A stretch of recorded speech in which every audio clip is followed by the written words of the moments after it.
On est le 22, bienvenue en prenant votre café. On est de retour à la programmation régulière. Air Canada et sa République, sa politique de remboursement.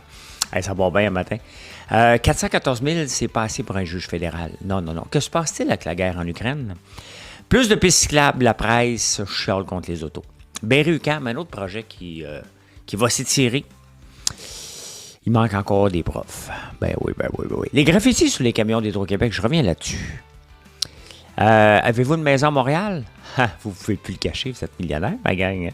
Oui. Nvidia et les autres, sommes-nous dans une bulle d'intelligence artificielle? L'inflation, faites attention, c'est à retardement. Reverse mortgage, je vais vous parler de ça. Aujourd'hui, à la rencontre de la Fed, mais qu'est-ce qui est important? Nvidia la semaine prochaine ou la Fed? Et finalement, dans les insolites, je vais vous jaser. Qu'est-ce que la génération Z pense de la fessée? Ben oui.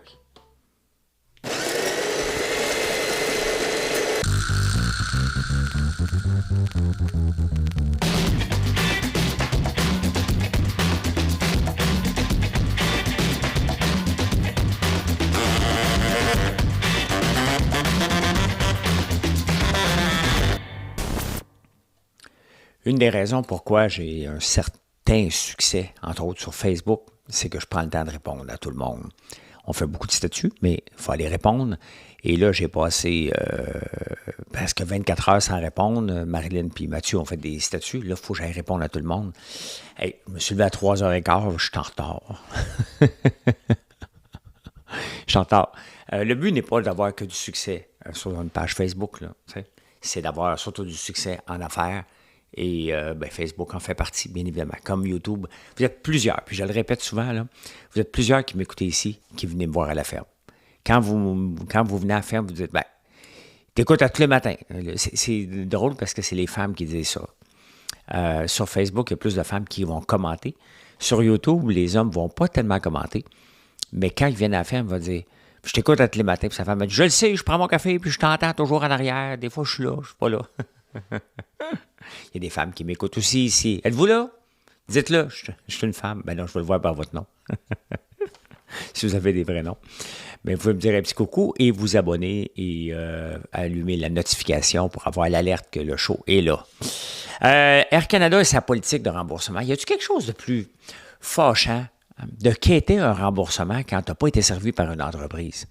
Il y a quelque chose qui me dérange là-dedans, qui devrait être un automatisme et non négociable, là. Tu payes, tu es en grève, tu n'as pas eu le service, tu te fais rembourser immédiatement sur ta carte de crédit. Pourquoi le niaisage? C'est pas ton argent, tu n'as pas offert le service. Je comprends pas. Je ne comprends pas ce niaisage-là. Comment ça se fait que le gouvernement ne s'implique pas? L'Office de la protection du consommateur? Qu'est-ce qui se passe? Pourquoi que ça niaise autant que ça? Air Canada fait de l'argent sur notre dos après. Je n'ai pas acheté de billets, là. Mais fait de l'argent sur notre dos après. Ils ont reçu l'argent, ils ne donnent pas le service. Hey, c'est payant en tabarnouche. S'ils retardent, ils profitent de cet argent-là. Un peu comme les Canadiens, pendant la pandémie, qui voulaient nous forcer à payer les billets de saison d'avance. C'est là que je les ai abandonnés. Je dis, c'est assez. C'est assez. Bref, c'est fâchant, une politique de remboursement. Tu n'as pas eu le service, ça devrait être automatique. Tu appelles, oui, je comprends, bingo. Dans 2-3 jours, vous allez avoir votre argent.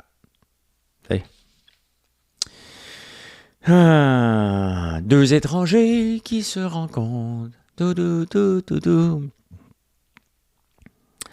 avocats.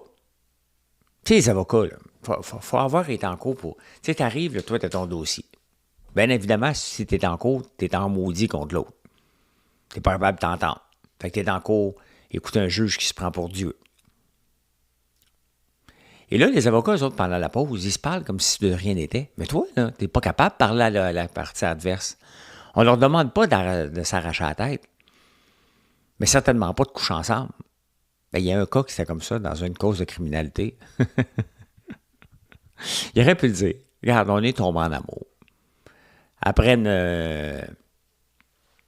la cour, on est allé prendre un verre, puis le verre, c'est fini chez nous. Tu sais, tout se dit, là.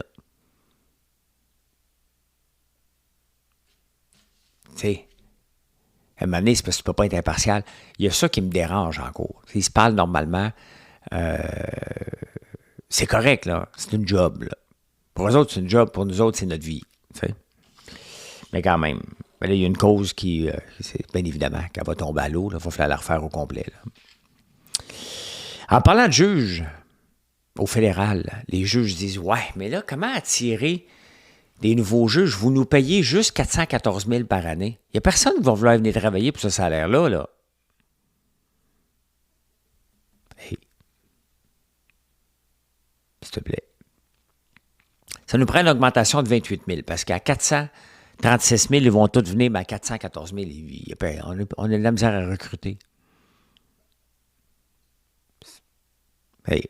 Et là, on nous prend pour une bande de caves. Là. Juste le prestige des juges. Mettons que moi, là, comme Danielle Henkel se fait offrir, elle est sénatrice maintenant. Là. Mettons qu'on m'offrait un poste de sénateur. Je dirais oui. Ben oui. Je m'arrangerais, là. C'est pas loin de la ferme. C'est un honneur d'avoir ça dans son CV. Ben, travailler un peu, tu sais. Je laisserai tomber en prenant votre café, puis j'irai lire des documents, là. Qu'est-ce que je te dis? Hein?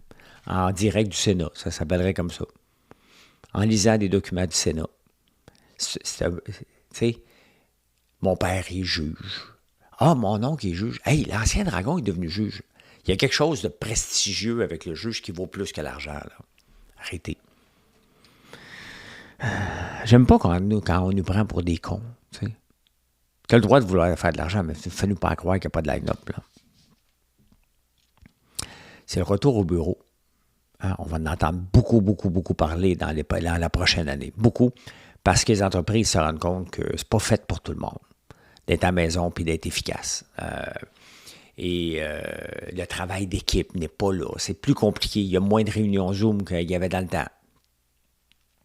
Donc, là, ils retournent au bureau. Tout le long, là, ces employés-là ont eu leur augmentation. Mettons qu'on parle depuis 2020, puis l'augmentation moyenne est de 3-4 %. Mettons, ils ont eu leur augmentation de salaire. Normal. Mais là, ils s'en retournent au bureau. Puis ils disent, oh, t'as un peu, là, moi, j'ai plus de dépenses, là. Là, c'est une diminution de salaire parce que l'inflation est là maintenant. Donc, qu'est-ce qui me manque, celle-là? T'es pas plugué. Donc, il manque, j'ai une diminution de salaire. Fait que là, les syndicats sont déjà en train de préparer leurs armes, de dire, faut que tu compenses maintenant. Mais là, tu as eu 4 %. Ouais, mais chez nous. Ouais, mais en 2020, tu n'avais pas ça. C'est en 2020. Maintenant, tu forces, tu enlèves quelque chose à nos employés, à nos membres. Nos membres vont se révolter, là. Je ne serai plus capable de les contrôler. Ils vont peinturer des autos. Faut séparer ça c'est pas une diminution de salaire, c'est pas un pay cut. C'est une belle ride. Il faut le voir d'une autre façon, vous avez eu une belle ride. Et vous avez pu économiser. Le taux d'épargne, le taux d'endettement est très élevé, mais le taux d'épargne aussi. Tu as deux choix. Hein? Il y en a qui sont capables d'épargner, il y en a qui sont capables de s'endetter. Ceux qui ont 10 millions, ont eu de l'argent de plus parce qu'ils n'ont pas de lunch, puis pas rien, pas de gaz à payer, puis blablabla, toute la gang, là. Ben, eux autres, vous avez été intelligents. Ça, c'est une belle ride. Mettons comme moi à l'université. On va raconter, je l'ai déjà raconté. Paye mon université la première année, je ne sais pas, 350 $. Deuxième session, je paye 350. C'est ça que ça coûtait. Il marque 3500 dans le système. Pour pouvoir s'inscrire, il faut que tu montres que tu as payé tes frais. C'était comme ça dans le temps. Moi, je ne peux pas le montrer. Je n'ai pas le papier. C'est parce qu'ils prennent 3500 au crédit, puis ils enlèvent 3500 à chaque session. T'sais? À peu près ça, là, c'était 2000, je ne me souviens pas. Fait qu'à chaque session, j'allais me battre pour dire, ben non, il y a une erreur dans le système. Ils ne savaient pas comment le corriger. Fait que moi, mon université ne m'a rien coûté. À la fin, ça m'a coûté 17 $. Ils m'ont envoyé une facture de 17 $, je l'ai payée. Je ne l'ai pas contesté, là. J'ai eu une belle ride. Je n'ai pas ambitionné, là. Non. Hein? Je n'ai pas exploité personne. J'ai été les voir à chaque fois pour expliquer la situation. Puis, ils n'étaient pas capables de la corriger. C'était en 89, là. Si vous voulez m'envoyer une facture, là. Hein? Vous avez eu bien du temps, je suis allé vous voir à chaque fois. Ça, c'est une belle ride. C'est ça. Ce que vous avez eu les 5 dernières années, c'est une belle ride. Vous n'avez pas une diminution de salaire entre en bureau. C'est le retour à la normale. Il n'y a pas des syndicats, calmez-vous, là. Hey, qu'est-ce qui se passe avec la guerre en Ukraine? Là, tout le monde s'est rencontré, mais what's next? C'est comme une réunion à email à tous, là. Bonjour à tous. Y a-t-il quelqu'un dans le groupe qui peut m'aider? Personne ne répond. Oh, là, on ne peut pas continuer, là. Il faut que ça arrête. Tout le monde s'est rencontré. On ne peut pas continuer. Ça ne peut pas dire, OK, c'est statu quo. Ceux qui étaient là à table, c'est ce qu'ils veulent que ça arrête. Donc, on décide des décisions à prendre. Mark Carney n'était pas là. Ben, c'était les pays européens qui étaient là. Mais là, maintenant, il faut aboutir. Il faut que ça aboutisse. La guerre en Ukraine m'a permis, puis je dis bien permis, là, avec des guillemets, là, de découvrir qu'on pouvait vivre du tournesol dans un climat nordique. Je ne suis pas le seul à faire pousser du tournesol, au contraire. Même, je ne suis même pas vu. Quand ils parlent de tournesol au Québec, des producteurs de tournesol, ils parlent jamais de moi. Mais quand même pas mal. Mais on ne parle pas de moi. Ça me fait rire. Il y a 5 producteurs qui font de l'huile au Québec. Ils ne parlent pas de moi. Je suis snobé, je m'en fous. Okay? Moi, ce qui est important, c'est vous. J'aimerais ça être reconnu, mais regarde, on ne veut pas me reconnaître à peu près dans rien. C'est comme ça, c'est pas grave. Mais c'est ça. Là, on est dans la pleine récolte des pétales de tournesol. On en ramasse en tabarnouche. Mon fils, Mathieu, ma soeur Véronique et d'autres employés, à tous les jours, on en fait déshydrater ce qu'on peut, ce que nos faux sont capables de déshydrater, bien évidemment. Là. Donc, c'est un marché. Qui l'aurait cru un jour qu'il y aurait un marché de pétales de tournesol?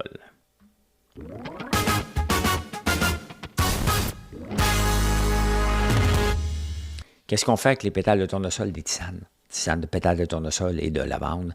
Et il faut en avoir pour l'année. La dernière année, ça a duré 3 semaines. Donc là, on aimerait ça en avoir 52 semaines par année. Comme le reste, avoir 18 mois d'avance de pétales séchés. On les fait déshydrater, met dans des chaudières, met ça de côté. Attends un peu. J'ai une petite chanson. Ah oui. J'ai une petite chanson.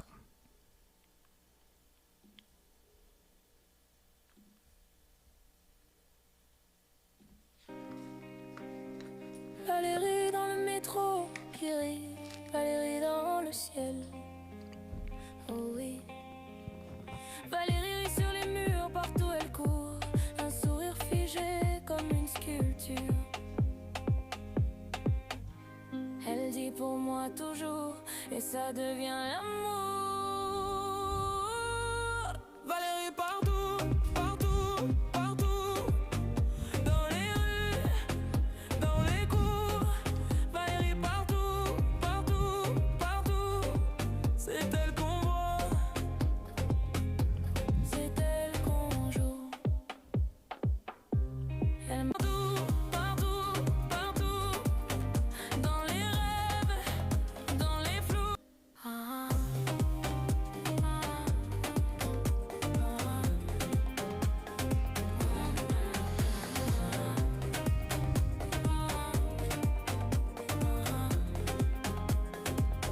Partout, partout, dans les rues. C'est une petite chanson que j'ai faite pour Valérie Plante, parce que je suis plus capable de son pour moi. Hein? Fait que j'ai fait une petite chanson. Hein? C'est ma ville, c'est moi qui décide, c'est moi. Ça, c'est la gauche. Remarquez, la gauche est toujours dans le moi. Jamais dans le nous. Jamais. La presse parle des pissyllabes, parce qu'il y a une étude de McGill qui dit si on doublait les pissyllabes, ça nuirait pas aux maudits automobilistes. Il n'y a rien de maudit, ni les cyclistes, ni les automobilistes. Il faut arrêter de dire les maudits de l'un et de l'autre, il n'y en a pas. Est-ce qu'on peut avoir de plus de pissyllabes? Je n'ai aucun problème avec ça. Oui, tant mieux, ça va faire une belle ville. Oui. Mais là, à un moment donné, il faut juste vivre selon nos moyens en partant. On dépense sans compter. Si on veut faire des pissyllabes, ça devrait être à coût zéro. Donc, on coupe ailleurs. qu'est-ce qu'on coupe ailleurs? Les dépenses folles de la STM? Oui. Trop de bureaucratie? Oui. On a besoin d'augmenter les revenus. Donc, on réduit le temps pour donner des permis pour avoir plus de revenus. On peut bâtir des pistes cyclables après. 100%. Il n'y a pas de maudits automobilistes. Les automobilistes vont être là pour rester. C'est comme ça. Est-ce qu'on doit utiliser l'auto pour tout à Montréal? Bien, ça, c'est d'offrir des services. Moi, j'ai décidé de rester ici. Le moment donné, je regardais pour déménager un petit peu plus loin, mais il faudrait que je prenne mon auto pour tout. Comme à Westmount, que je vais marcher des fois, il faudrait que je prenne mon auto. Ici, là, mon char est parké. Je fais tout à pied.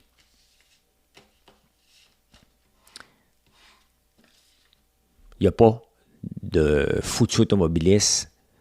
La ville doit revenir aux cyclistes. Il n'y a pas tant de monde que ça qui fait du cyclisme dans l'hiver. Faut arrêter, là. De rêver. Fait fret. Il neige. Vous savez qu'il va y avoir le Dr Penfield qui va être fermé pendant 8 ans. La montagne va être fermée pour toujours. Et là, Berry-UQAM, on s'en va dans un projet de 3 ans. Il y a le tunnel Ville-Marie, le tunnel de Louis-Hippolyte Lafontaine qui est fermé pendant 3, 4, 5 ans. La piscine du Parc olympique, Sainte-Claude-Robillard, est fermée pour 3 ans pour rénover, 2 ans pour rénover les vestiaires à coût de 300 millions. On a-tu perdu le contrôle? C'est-tu normal que ça prenne 2 ans, 3 ans, 5 ans, 8 ans? Me semble.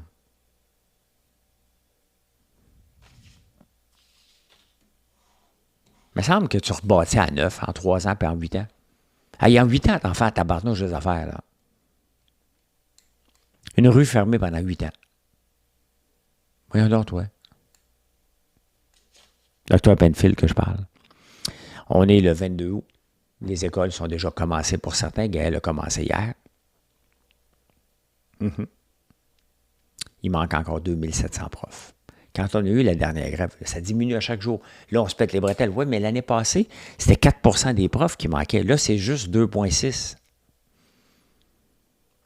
Non. C'est déjà 2,6 % de trop. Ça devrait se régler au mois de juin. Je ne peux pas croire qu'au mois de juin, il n'est pas capable de faire d'offre. Tu ne sais pas qui va revenir. Il va peut-être avoir des exceptions, là. Mais tu le sais qui prend sa retraite, là. Tu sais qui est enceinte, là. Ben, elle peut tomber enceinte durant l'été, mais elle va rentrer, là. Des ajustements, comme n'importe quel employeur. M'arriver à la veille de pogner à peu près n'importe qui pour les garrocher d'une classe, ça devrait se faire au mois de juin, au mois de mai, au mois d'avril. Pendant les classes, c'est possible de planifier.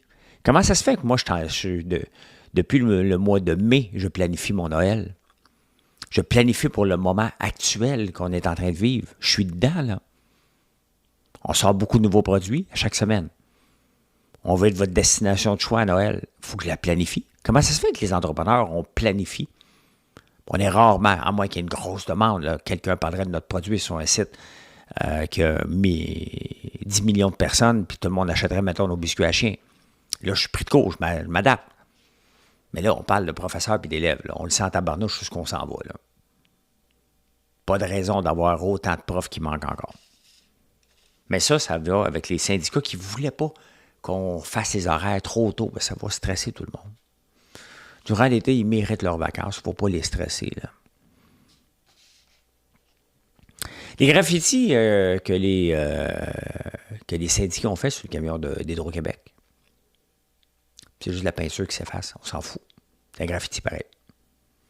La question qui se pose encore, j'en ai parlé hier, mais la question que je repose aujourd'hui, est-ce que ça a été fait sur leur temps de travail? Hein? Donc, c'est du vol de temps. Du vandalisme plus du vol de temps. Il y a des sanctions qui devraient avoir lieu.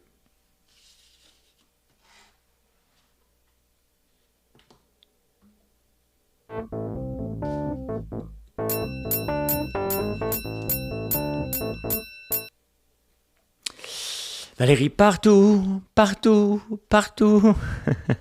L'avez-vous dans la tête? Ah ben, Colin. Habitez-vous Montréal? Ouais. T'es millionnaire. T'es millionnaire. Ben, t'as peut-être beaucoup de dettes. Hein? C'est comme quand quelqu'un qui va à son entreprise, 100 millions. Hey, il est donc bien riche. Ouais, il y avait 99 millions de dettes. Il en reste un. C'est comme ça. Puis le gouvernement passe après. Ou avant. Pendant. Oui, une maison en 2000 valait à peu près 200 000 à Montréal. Maintenant, elle vaut à peu près 1 million. Mais attention, à 1 million, là, t'as pas grand-chose. C'est pas flambant neuf, là. Faut que tu rénoves en tabarnouche, là. C'est ça, une maison à Montréal. Ben, est-ce qu'il faut se plaindre? Qu'est-ce qui cause ça, la rareté? 541 jours, on est rendu à combien? On n'en parle plus, hein? Personne ne questionne ça, mais il reste que la dernière fois, le décompte était 541 jours avant d'avoir un permis. Valérie, partout, partout, partout. Je vais le remettre un peu. Parce que là, il est dans la tête.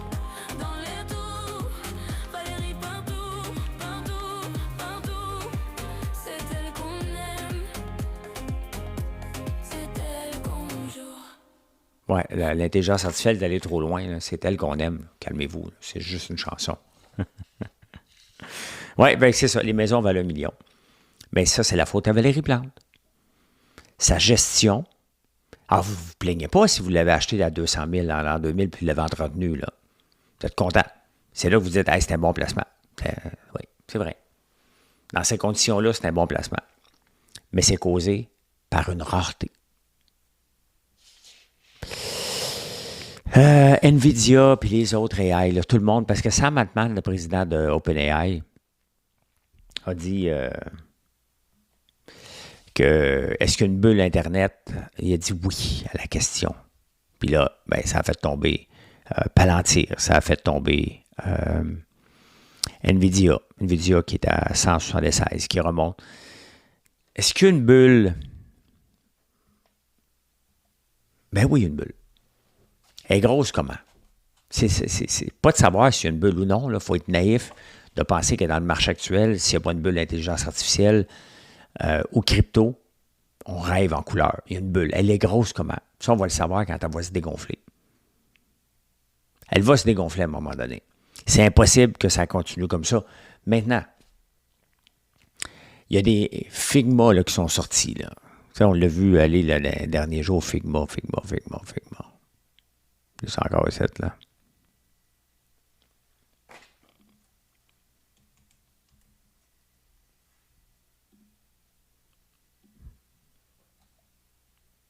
Ça, pour moi, fait partie de la bulle.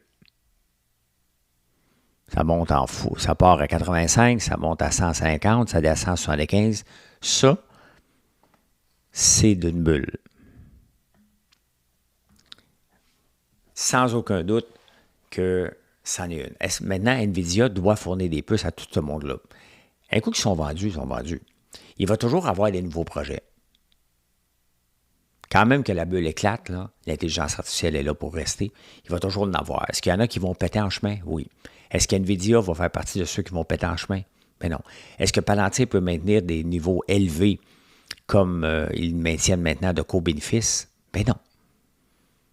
Mais est-ce que c'est sain? Est-ce que ça fait du bien? Moi, je vais vous dire, je suis pas content. Mais c'est ça, avoir une diversité de portefeuilles, de différents fonds. Vous pouvez aller, comme je vous le dis, dans le hot potato, là, puis adapter, mais c'est du S&P 500, c'est du marché canadien, c'est du marché international, ou c'est des obligations. Mais c'est sûr que si vous courez après un titre, ben vous allez perdre un peu. Regardez mon titre préféré que je vous parle presque toujours, qui est IGM. Bien évident qu'il ne peut pas toujours monter, là.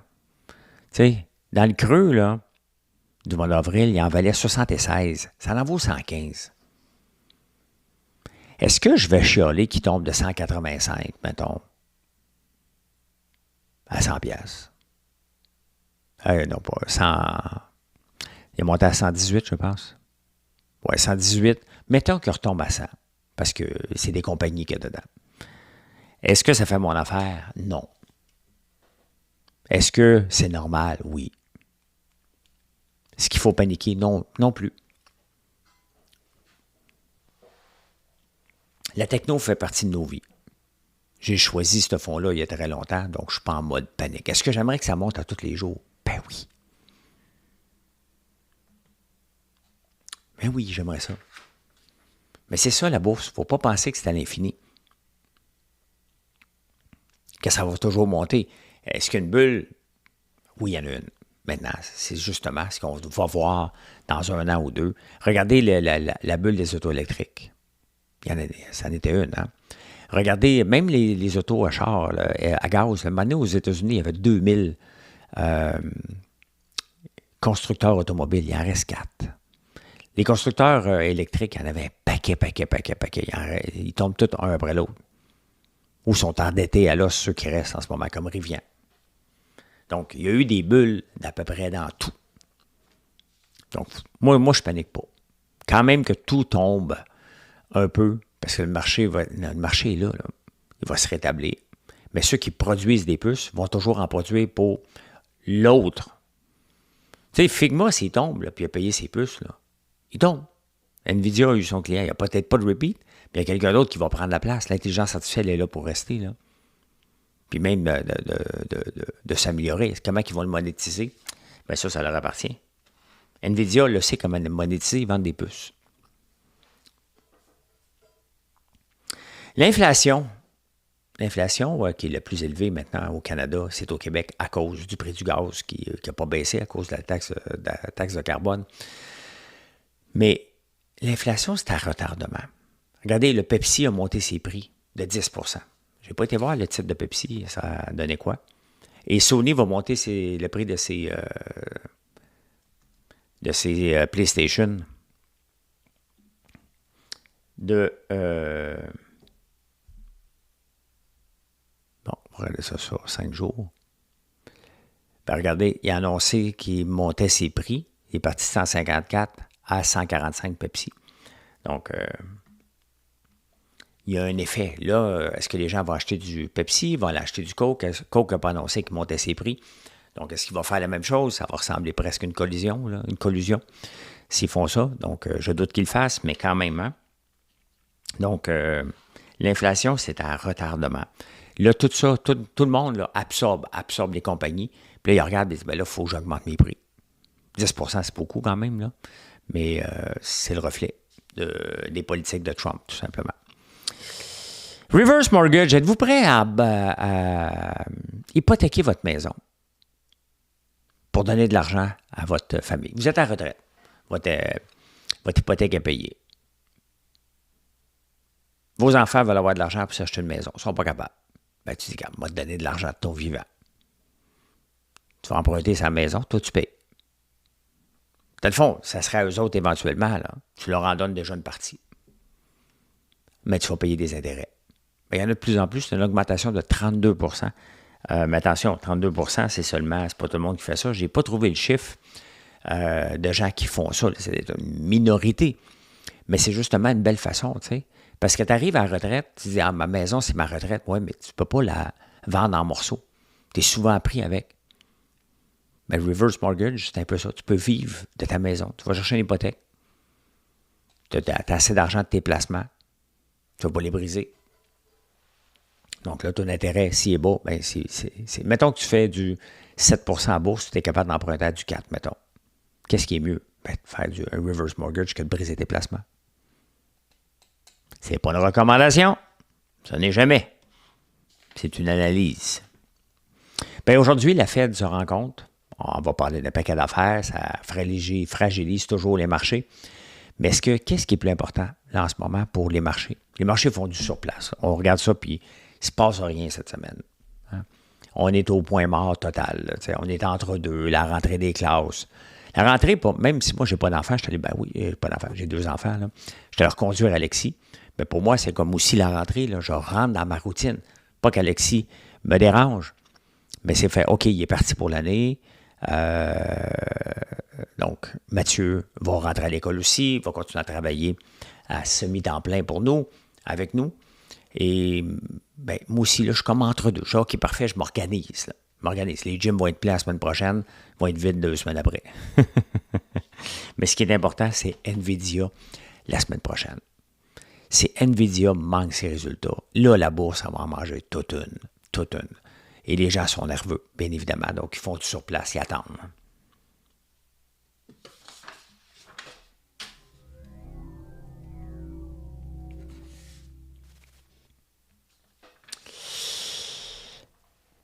C'est fini la fessée. La génération Z ne croit plus que la fessée devrait être bannie. Donc, 80% de la génération Z pense que la fessée devrait être bannie. Moi, je pense que c'est 100%. Là. C'est d'une autre époque. Alors, moi, je me souviens de mon père. Là. Quand j'étais jeune, là, je faisais tout le temps des mauvais coups. Je me voyais où il était assis. Là, puis il disait, viens ici. Baisse tes culottes. Je dis, non, baisse tes culottes. Flour.